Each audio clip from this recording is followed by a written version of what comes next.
তা আপনি এক ওয়াক্ত নামাজ কাজা করলে 2,88,00,000 জাহান্নাম জ্বালাবে বলছে আল্লাহ। 2,88,00,000 বছর এক ওয়াক্ত নামাজের জন্য। তাহলে আমাদের এই যুবক ছেলেরা কত নামাজ কাজা করে, আমার যুবতী মেয়ে কত নামাজ কাজা করে, আমার যুবতী বউ কত নামাজ কাজা করে, আমার যুবতী বউ পর্দা লঙ্ঘন করে, অথচ আমি যুবক ঘরে শুয়ে রয়েছি। আমার মেয়ে বেপর্দা রাস্তা দিয়ে হাঁটে, পর্দা ফরজ না? ফরজ কিনা কথা বলো, পর্দা ফরজ কিনা?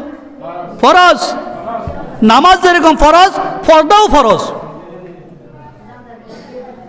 আল্লাহ পর্দা ফরজ করেছেন।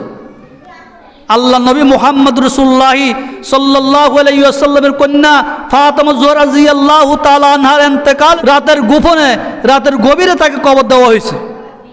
কেন জানেন? যিনি জান্নাত সকল নারীদের সর্দার ফাতেমা রাদিয়াল্লাহু আনহা আলীকে, আলী আমি যখন মৃত্যুবরণ করব আমার কবরটা তুমি রাতের গভীরে দিয়ে দিও। আলী বললেন, ফাতেমা তুমি কি বলো?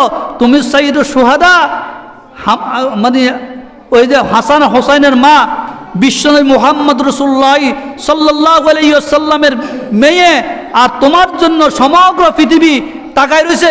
তোমার এই জানাজায় লক্ষ লক্ষ সাহাবায়ে কেরাম আসবে, নামাজ তোমার জানাজা পড়বে, তোমারও কবর দিবে, আর তুমি বলতেছো রাতের গভীরে তোমার কবর দেওয়ার জন্য।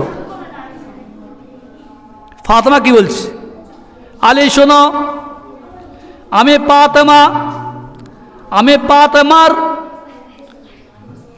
ফাতেমার জীবনের কোনদিন ঘর থেকে বাইর হই নাই।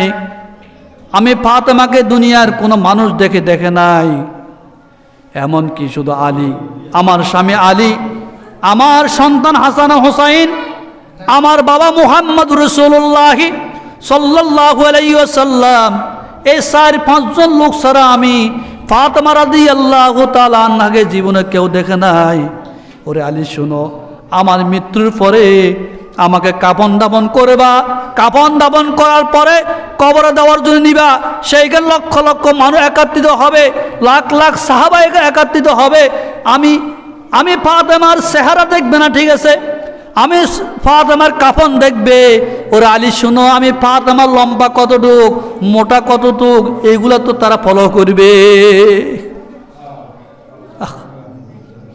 এই ফাতেমা জোহরা রাদিয়াল্লাহু আনহা যখন ইন্তেকাল করলেন, মারা গেছেন, ফাতেমাকে কবরে নিবে, আলী রাদিয়াল্লাহু তাআলা আনহু কোনো লোক পাইতেছে না কাঁধে করে দেওয়ার, ফসে বিপদে।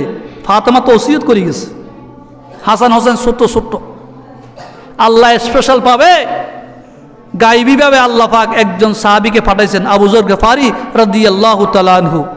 তিনি তাদের আত্মীয় আবু যর রাদিয়াল্লাহু আনহু আয়, আর আলিয়ার আবু যর এরা কাঁধে করে রাতের অন্ধকারে হযরত ফাতেমা জোহরা রাদিয়াল্লাহু আনহাকে কবর দিয়েছেন।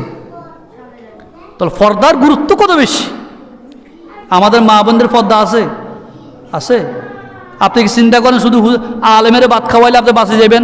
আপনি কি চিন্তা করেন টাকা পয়সা আল্লাহর রাস্তায় দান করলে বাঁচে যাবেন? আপনি কি চিন্তা করেন এগুলো চিন্তা করেন আপনি কোরআন তেলাওয়াত করলে বাঁচে যাবেন? আপনি কি চিন্তা করেন আপনি রোজা রাখলে, নফল রোজা রাখলে বাঁচে যাবেন? চিন্তা করেন না। আপনাকে আল্লাহর ভয় থেকে বাঁচতে হবে, খাওয়াবে খোদা, আল্লাহর ভয় আপনি থাকতে হবে। আপনার কণ্ঠস্বর কোনো বেগানার পুরুষ শুনতে পারবে না। একজন নারীর মানে কণ্ঠস্বর কোনো বেগানা পুরুষ সেটাও কবিরা গুনাহ। আল্লাহ আমাদেরকে মাফ করুক। আমার মা বোন মনে কষ্ট নেবেন না, আমি আপনাদের জন্য এই সমস্ত কথাগুলো নসিহতমূলক আলোচনা করেছি। নসিহত, আমার এই কথাগুলো গ্রহণ করেন। আমি আমার কথা বলি নাই, কোরআনের কথা বলছি, হাদিস থেকে বলছি, রাসূলুল্লাহর কথা বলছি। কাল কিয়ামতের ময়দানে আল্লাহর দরবারে আমাকে আসামের কাঠগোড়ায় আপনি দাঁড় করাতে পারবেন না। আল্লাহ আপনাকে জিজ্ঞাসা করে, তুমি যে বেপরদা চলছ, তোমার মসজিদ ইমাম সাহেব ছিল না, বলে নাই? ওই দিন বলতে পারবেন না যে ইমাম সাহেব বলে নাই আমাদেরকে, পর্দার ব্যবহারে বলে নাই। আমি বলি আমার দায়িত্ব, আমি কি খালাস করতেছি, কিন্তু আপনি করেন বা না করেন আপনার ব্যাপার, সেটা আপনার ব্যাপার। তো মহব্বত তো করেন, আলেমদেরকে মহব্বত করেন, ভালোবাসেন বা সব কিছু করেন, আলহামদুলিল্লাহ, ঠিক আছে। কিন্তু আপনি তো জাহান্নামে বাঁচতে হবে, তো বাঁচতে হবে না? বাঁচতে। ফাতেমা রাদিয়াল্লাহু তাআলা আনহার সেই স্মৃতিগুলা, সেই ইতিহাসগুলো পড়েন, বিশ্বনবী ইতিহাস পড়েন, তখন আপনি বুঝতে পারবেন।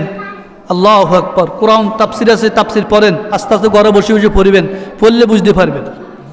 আমাদের কিছু মা বোন হয়তো যারা বুড়ো হয়ে গেছে, হেরা বাইরেও আমরা এদেরকে বাদ দিলে মারি, বা হেদের দিকে কেউ তাকাবে না, ঠিক আছে, এরা মুরব্বীরা দুই একজন বাইরেও। কিন্তু যারা যারা কম বয়স্কা, যারা যুবতী, এরা কেন বাইর হবে? আপনার সাথে আপনি একটা বৃদ্ধ মহিলা, একজন বুড়া মহিলা, উনার বোরকা মাথার তালু থেকে পায়ের তালু পর্যন্ত, কিন্তু ওনার পাশে ওনার একজন নাতিন 12 বছরিয়া 16 বছরিয়া, এটা বেপর্দা। ঠিক আছে, কথা মিথ্যা করে বলছি? আর পর্দা তো হিজার উপর ফরজ, আপনার উপর ফরজ ন।